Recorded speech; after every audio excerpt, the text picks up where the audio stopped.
On this episode of Intent Topics, we'll be talking about what to do when your lead generation efforts stall out.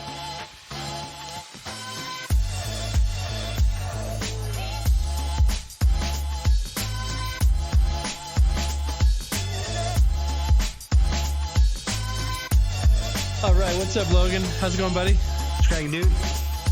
Oh, not a lot. So today we're going to talk about what to do when your lead generation stalls out, okay, right? Now, this is a stressful topic, right?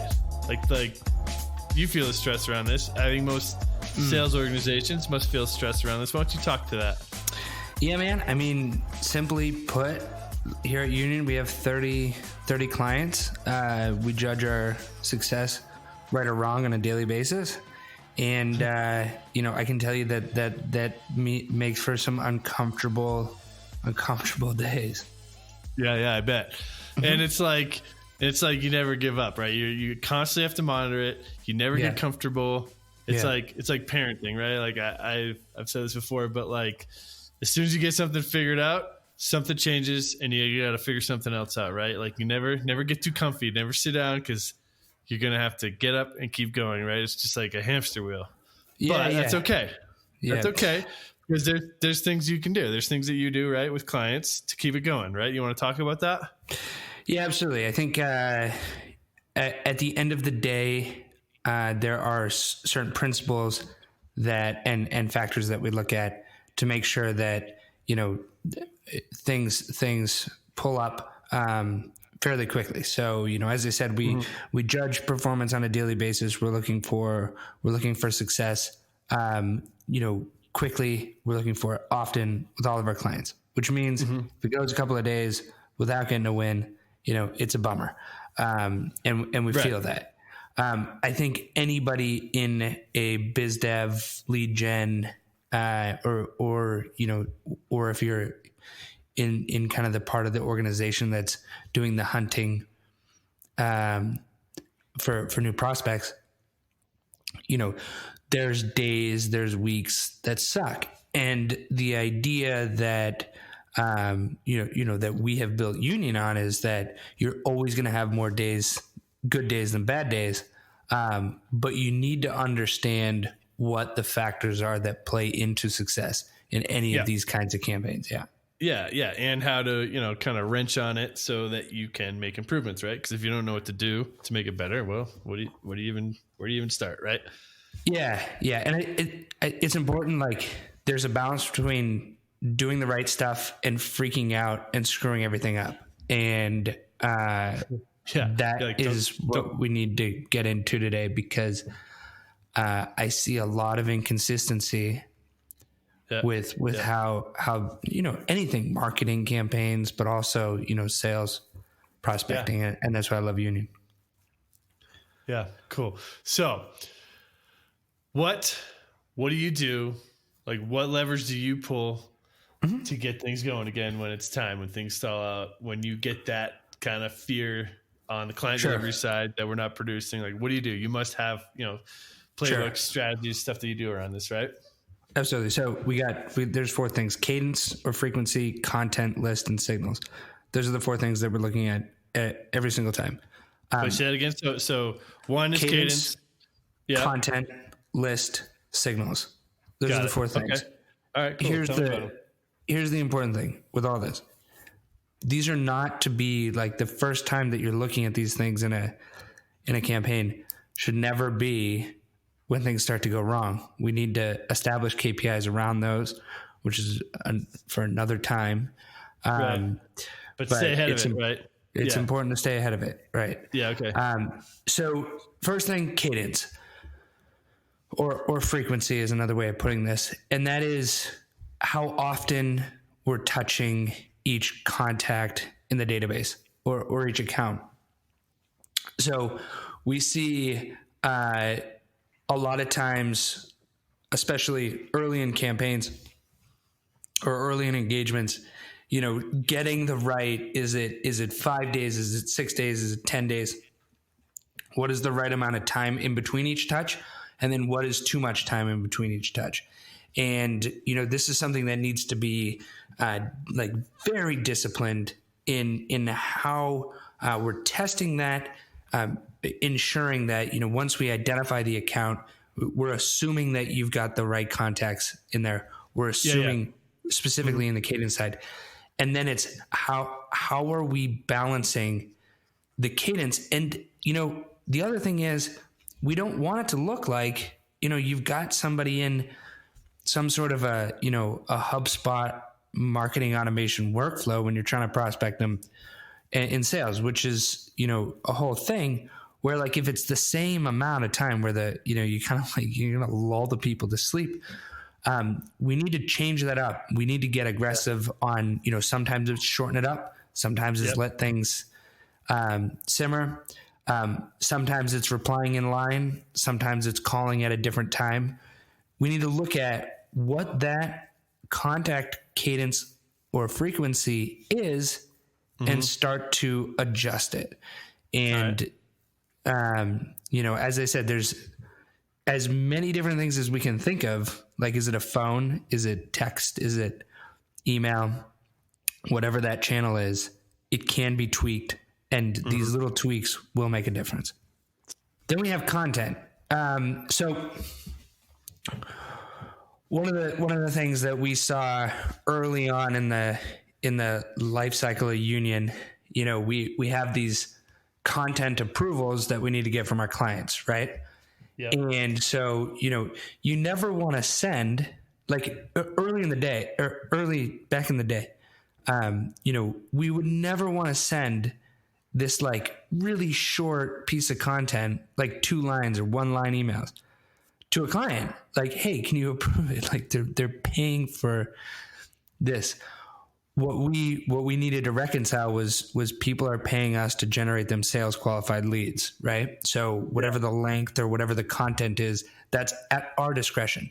And so what we see is salespeople, marketers, whoever's writing this content, they get so verbose, right? They get so long.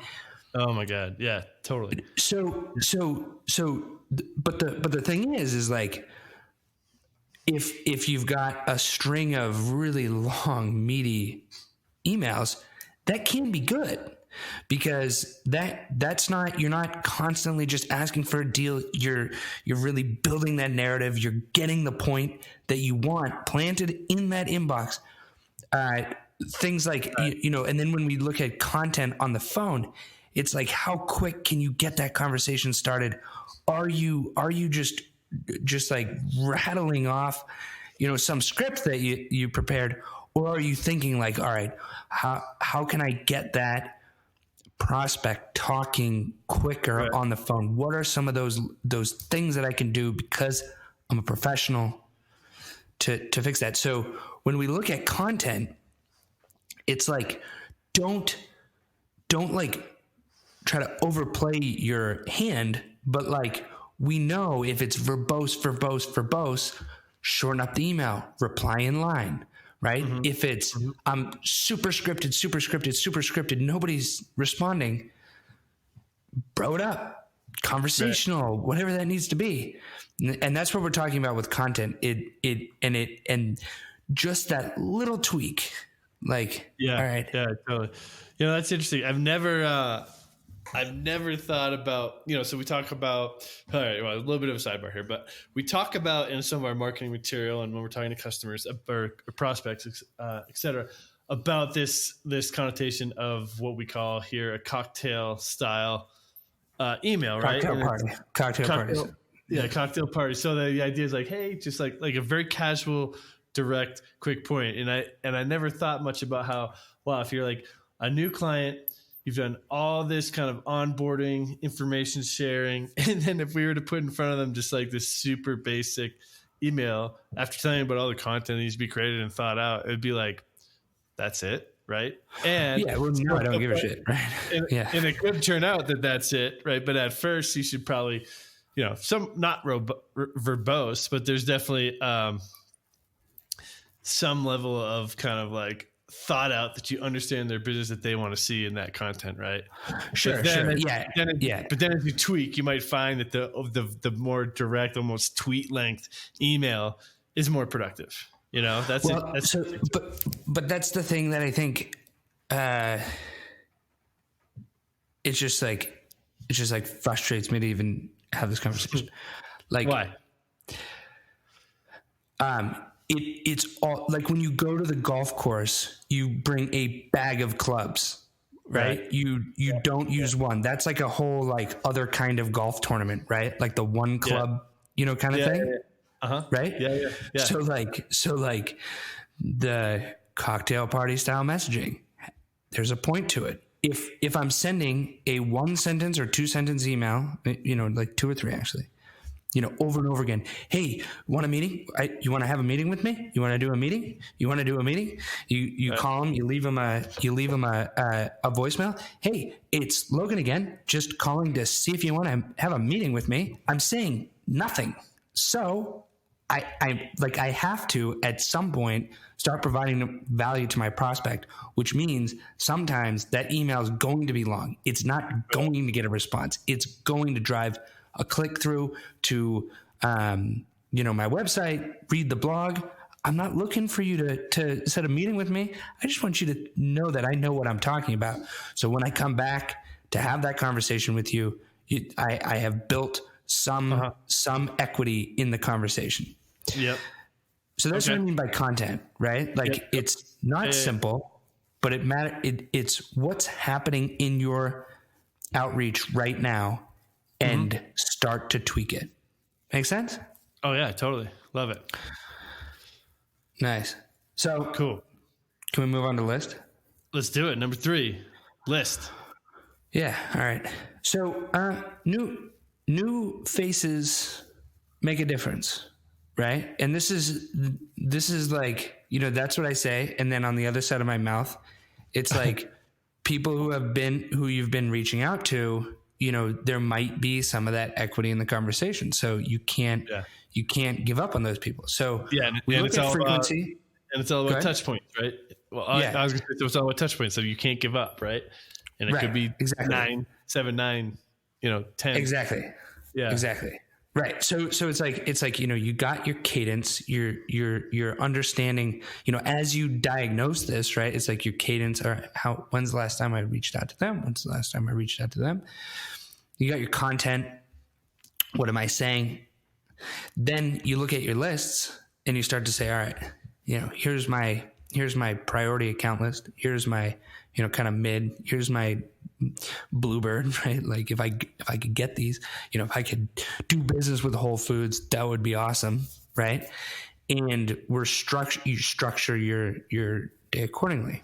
So when we talk about the list, it's like fresh faces matter. So let's go find another couple of accounts. Let's go find another couple of contacts. Let's go into LinkedIn. Let's cultivate that kind of fresh part of your outreach.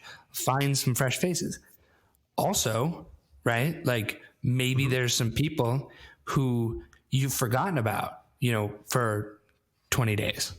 Doesn't hurt to check back in with them. So when you start to think, oh, I'm not getting any leads, looking at where the particular contacts and accounts are in relation to when the last time you reached out to them. This is not groundbreaking stuff. When's the last time you reached out to them? What should you be saying? But also, let's go find some fresh stuff.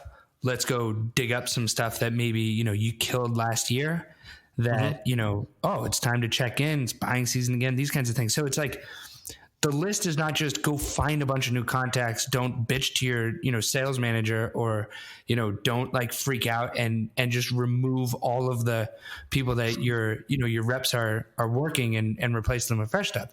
It's let's kind of balance the priorities in these different buckets. Yeah. To rebound, I would say not balance, but rebalance. Yeah. And exactly. Did that make sense there? I feel like I knew what I wanted to say, but well, let me like say back to you. So think of it as like a pond in the middle of in a section of river, right? Like refresh with new lists, but don't give up on the water in the pond. Keep working. Absolutely. Keep working through that. Exactly. Right? Exactly. But the point is, look at the list, pay attention to the list, make sure that you're doing the number of touch points that you think are required. Also add new to the list, and actually probably remove stuff that you just have determined as junk. Right? Yeah. Yeah. Get rid of the dead stuff. Yeah. Absolutely. So I'd say you nailed it, or at least I nailed it. You know? Yeah. Good job, man. Thanks, bro. Want to trade jobs? We should trade jobs. No, you can do the SEO. Okay. Yeah, there's a lot of that today.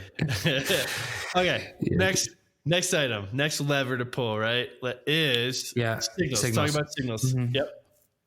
Cool. So, what was the last episode? We talked about the different kinds of intent data.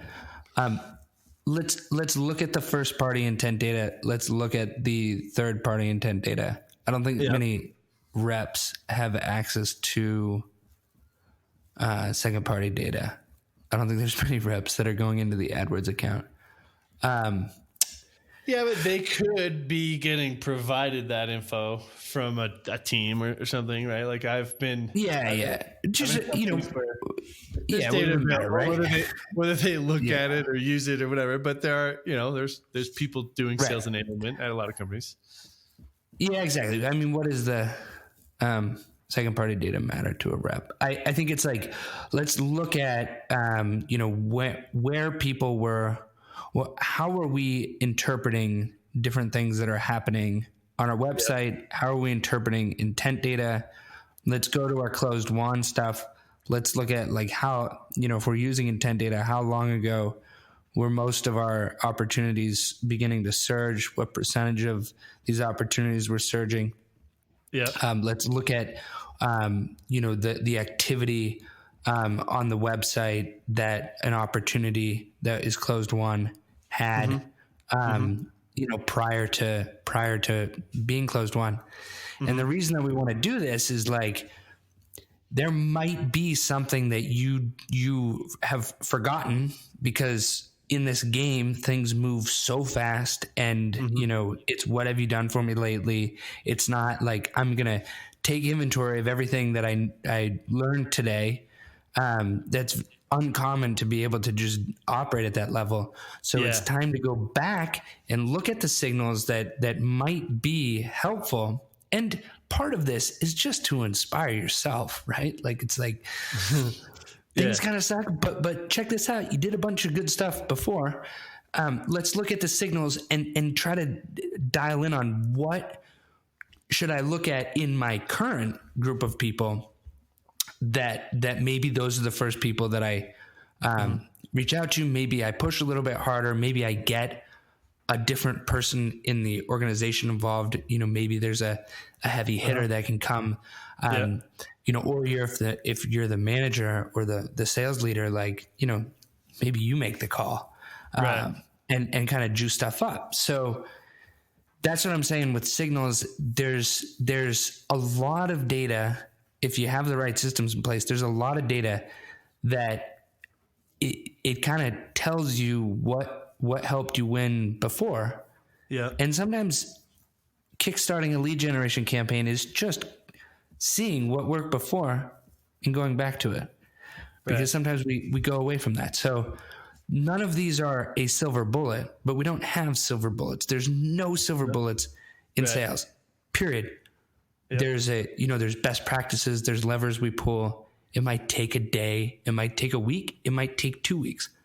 Right. But that doesn't make a week doesn't make a month doesn't make a quarter doesn't make a year. So there's plenty of time. We just need to start fiddling with stuff. Yep. I love it. So cool. So why don't we, as we kind of wind down here, why don't you kind of summarize the key takeaways here for someone who's, stressed out about their lead generation stalling out? Cool. Yeah. So number one, don't abandon what you're doing. As I said, you can alter your cadence. You can adjust your content. You can look at your lists. You can optimize your lists.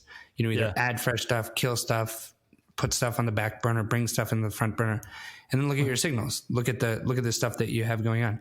Yep. None of those 4 things say tear up everything that you're doing and throw it away. You got to keep at what you're doing. Yep. Likely you're doing it because you believed it was going to work or it has worked in the past. Mm-hmm. Number 2, be scientific. Okay. Yeah. So, I hate when marketers tell me you got to A/B test everything. Yeah. That's stupid when you need to move fast. Yep. But record what you changed. Look at, you want to create a little bit of chaos when you're doing this, right? Like you need to stir, like if there's not a lot of activity, you need to like get the tornado spinning, right? Yeah. But that doesn't mean like don't abandon like, okay, these are the 4 things that we did. Don't just like start doing things where you break stuff, where you make your data dirty. Like keep the sort of data integrity and best practices in place. Yeah. Make a mess and let the patterns emerge, right? Yeah, exactly. Yeah. I've never personally been one to very scientifically A/B test anything, right? Like no. It's always just takes too long. Like let's just go. I'm a ship it guy. Let's get it going. So I love that. Just like be a scientist, be analytical, but get shit going, right? Right. Yeah. So it's like we're salespeople, but like err on the side of like you need to not screw things up, and you need to make sure that you understand what you did, but you want chaos. Chaos sells. Nice. And that brings us into the 3rd one, which is take a risk or 2, right? Yeah. And we kind of merge those 2, right? Like take a risk, create a tornado, but be a scientist about it. Well, I think, yeah. And I think like, when we say be scientific, it's like, do things in a way that is methodical. Mm-hmm. Take a risk or 2 piece of content, maybe it's a 48 hours before your next touch. Maybe it's, taking a shot at a company that you didn't ever think you'd get a response from. Mm-hmm. Whatever those risks look like, take them, right? Yeah. Because it's when we stop taking risks when things are going well, right? Right. Yeah. A lot of times, the best take the risks when things are going well, because that's where you really start to get the momentum going. Yeah. Which kind of brings us into the last one, and that is keep swinging. So you've got stuff going, you've got stuff in process. You can't stop. It might suck, but you can't let the whatever little momentum you have die. It's got to be, coming to work. We figure out what the next thing is. We try it. If it doesn't work, the next thing. And at the end of the day, it's about knocking on doors, right? It is just about at bats, doors, whatever it is, just keep on swinging. Yeah, and have some confidence, right? Like but by definition, if something has stalled out, right? So if your lead generation has stalled, it was at one point going, right? So don't question everything. Like keep going. It was working. Unless something's completely changed, you'd probably notice that, whether it's market conditions or your product's got a competitor or whatever, but like it was working at some point. So keep swinging, keep going, and think macro, not just micro, right? Like you had a tough few days, right? But maybe you're doing great for the month or whatever. Like just like smooth out the line, keep swinging, right? That's right. Yeah, cool. All right, this wraps up today's episode of Intent Topics. I'm Chris Battis. And I'm Logan Kelly. Thank you so much for stopping by. Please give us a 5-star review on whatever podcast app you listen on. We will see you next time. Take care.